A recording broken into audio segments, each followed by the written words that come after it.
¿Por qué Blackie, la Stratocaster de Eric Clapton, es tan especial? ¿Qué tenía la guitarra de Jimi Hendrix? ¿Es realmente la Fender Stratocaster la mejor guitarra eléctrica de todos los tiempos? Si quieres saberlo todo acerca de esta maravilla de las 6 cuerdas, conocer su historia completa, sus hitos más importantes, ya sabes, quédate y vamos a ello. Te guste o no la música y sepas o no tocar la guitarra, estoy plenamente convencido de que alguna vez en tu vida, aunque sea sin querer, has visto una Fender Stratocaster.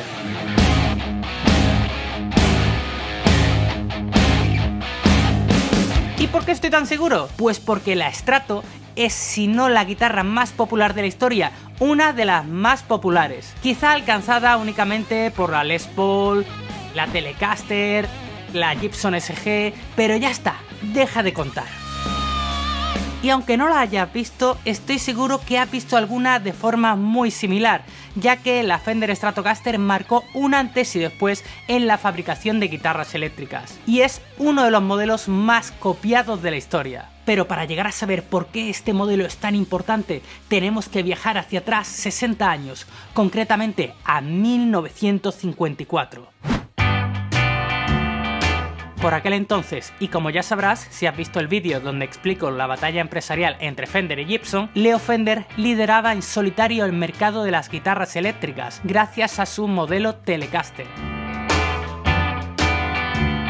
También tengo un vídeo donde explico la historia completa de la Telecaster y las dificultades de sus primeros años.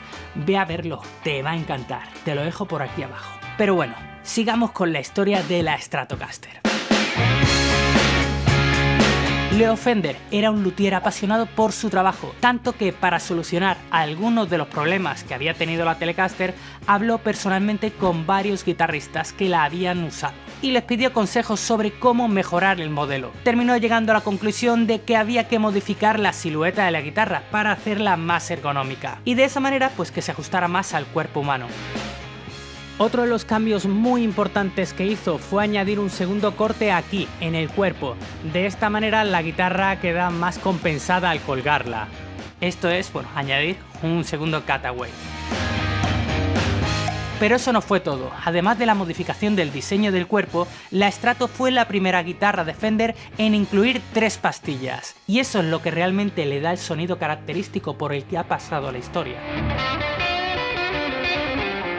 Pero hay otro hecho que hizo que el sonido de la Stratocaster se convirtiera en único, y fue por mera casualidad, y es que la Strato contaba con un interruptor de 3 posiciones para seleccionar cada una de las 3 pastillas. Algunos guitarristas se dieron cuenta de que este selector de 3 posiciones, si lo movías despacito, de la posición 1 a la 2, había un punto en el que sonaban las 2 pastillas a la vez, la del puente y la del medio, y si la movías pues de la posición 2 a la 3 había otro punto en el que sonaban justamente la pastilla del medio y la del mástil, y era un sonido muy característico. Y curiosamente, esta divina casualidad no fue totalmente explotada por Fender hasta 1977, cuando introdujo un selector de 5 posiciones, que hacía más estables esas combinaciones. Ya el guitarrista no tenía que ir así poco a poco, sino pues como esta, cambiaba 1, 2, 3, 4, 5. Otra gran innovación que hizo fue la palanca del trémolo. Pese a ser una patente de Pittsburgh, Leo Fender mejoró el sistema, consiguiendo a través de un conjunto de resortes que la palanca volviera a su posición de origen, sin alterar la afinación de las cuerdas. La Stratocaster permitió por fin que se pudieran hacer esos vibratos sin que perjudicaran la afinación del instrumento. Sin duda alguna, con todas estas mejoras, la Strato estaba destinada a ser una guitarra ganadora.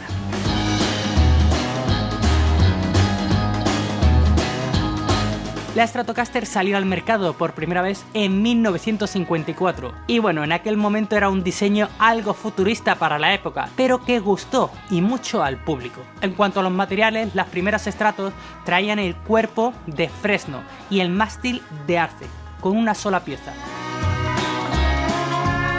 y el primer acabado que sacaron fue el Sunburst, este mismo que estás viendo, un color que pasa del marrón oscuro al dorado o del negro al dorado. Lo que es el golpeador lo traía completamente blanco.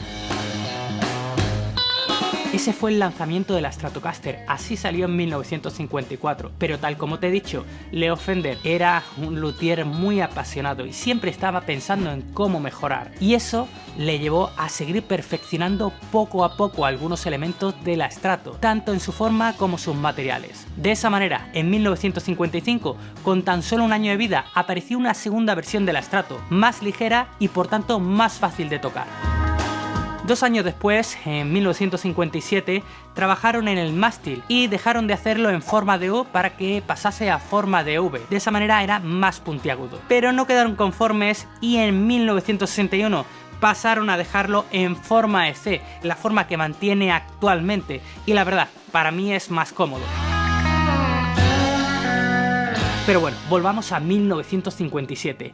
En este año la Stratocaster ganó mucha visibilidad y fue gracias a Buddy Holly, que apareció en el show de Ed Sullivan, y allí, en el programa de más audiencia de todos los Estados Unidos, tocó That'll Be the Day y Peggy Sue.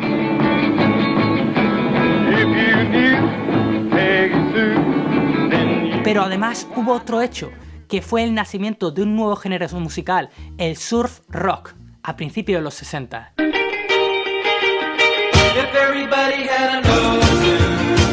Con este género, la Strato se hizo un lugar entre las estrellas del rock and roll de la época, como Hal Jardine, guitarrista de los Beach Boys.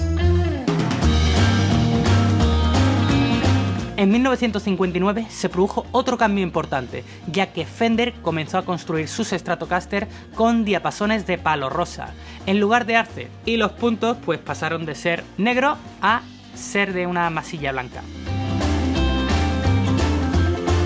Además, introdujeron un nuevo golpeador multicapa con un tono verdoso. Como curiosidad, ¿sabías que David Gilmour, el guitarrista de Pink Floyd, es una de las personas más envidiadas por los amantes de la Stratocaster?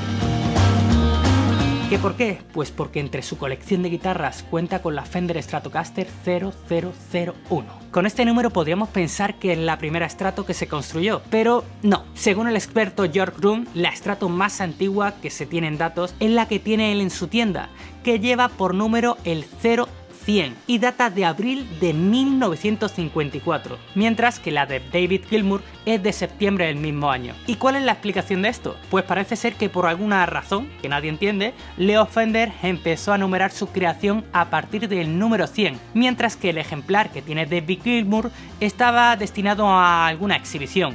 De ahí su numeración y su extraña combinación de colores. Es blanca. Para el momento era algo nuevo. Bueno, me pierdo contándote detalles, pero sigamos con la historia de la Stratocaster. Durante estos primeros años fue todo un éxito de ventas, pasando por las manos de los mejores como el ya mencionado Buddy Holly o Dick Dale.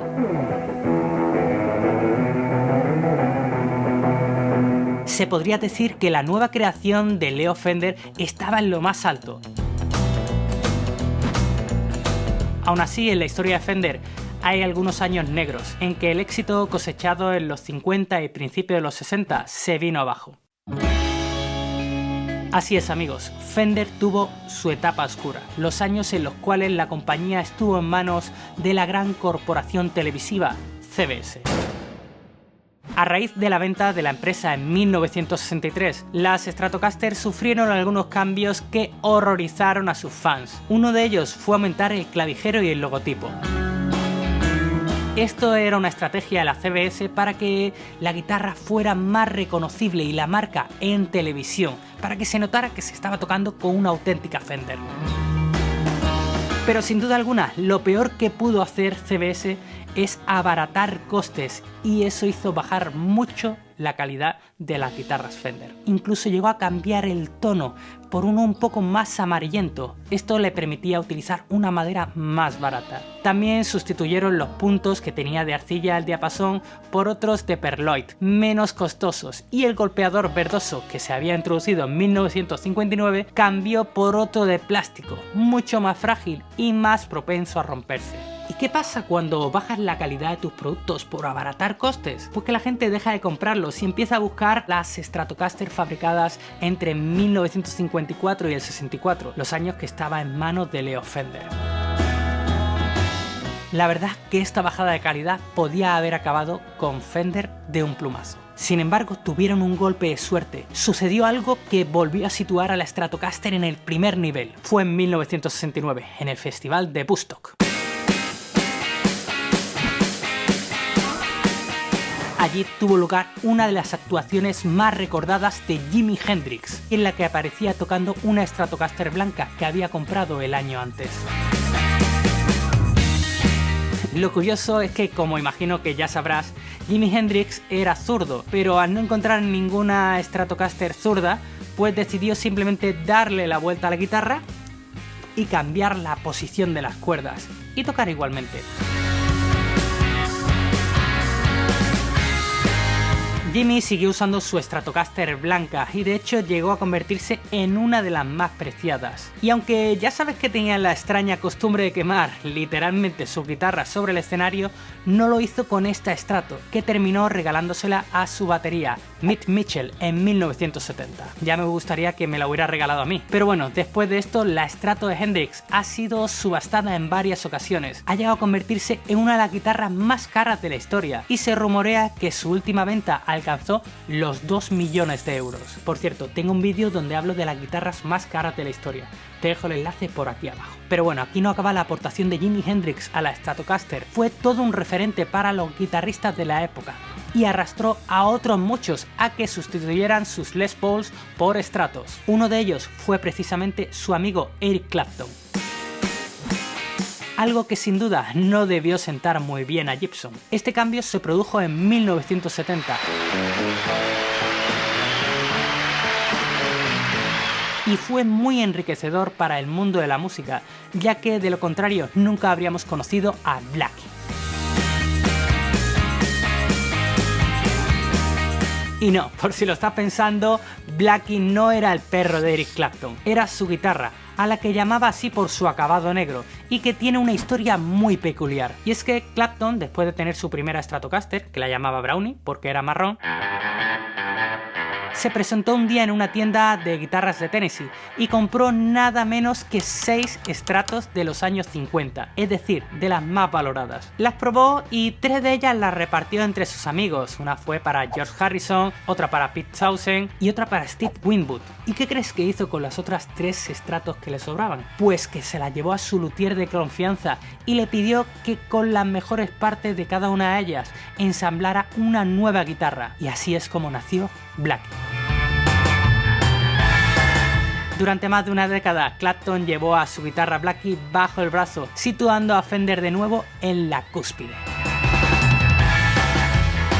Esta guitarra única, la Blackie, se subastó en 2004 y alcanzó una cifra de $950.000, muy por debajo de los 2 millones que se pagaron por la guitarra de Jimi Hendrix. Pero ambas guitarras fueron superadas por otra Stratocaster. ¿Recuerdas la colección de guitarras de David Gilmour de la que te he hablado hace unos minutos, verdad? Pues el guitarrista organizó una subasta benéfica el pasado mes de junio, poniendo a la venta algunas de sus piezas más preciadas, y la que se llevó la palma fue su Black Fender Stratocaster de 1969, con la que grabó la mayoría de los discos de Pink Floyd en los 70.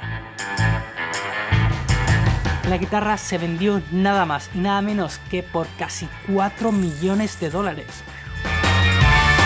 Como ya hemos visto, la Stratocaster ha sufrido muchos cambios a lo largo de la historia, lo cual ha dado lugar a modelos míticos y algunas rarezas muy valoradas entre los coleccionistas. Cada uno tendrá sus favoritas, estoy seguro que me lo diréis en los comentarios, pero para mí la que se lleva la palma es la mítica Rocky de George Harrison.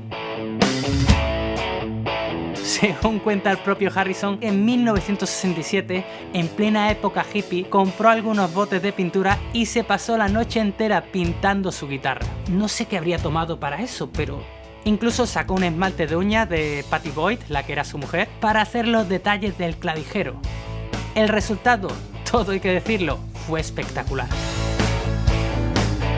Llegamos a un momento importante en la historia de Fender, y fue en los años 80, cuando CBS vendió la fábrica y la compraron los mismos trabajadores de Fender y volvieron a darle a la Stratocaster los componentes de calidad que merecía. Empezaron a construir Stratocaster como se hacía en los años 50 y 60, incluso recuperaron el clavijero original.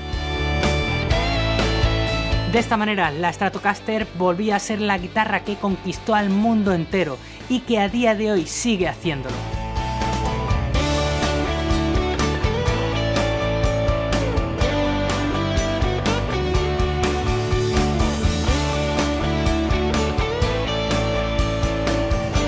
¿Y tú? ¿Opinas lo mismo? ¿Crees que hay alguna guitarra que pueda superar a la mítica Strato? Pues no esperes ni un segundo y déjamelo escrito aquí abajo. Espero que te haya gustado el vídeo y si es así, bueno, no olvides darle un gran me gusta y nos vemos en el próximo o en Guitarra Viva. ¡Hasta luego!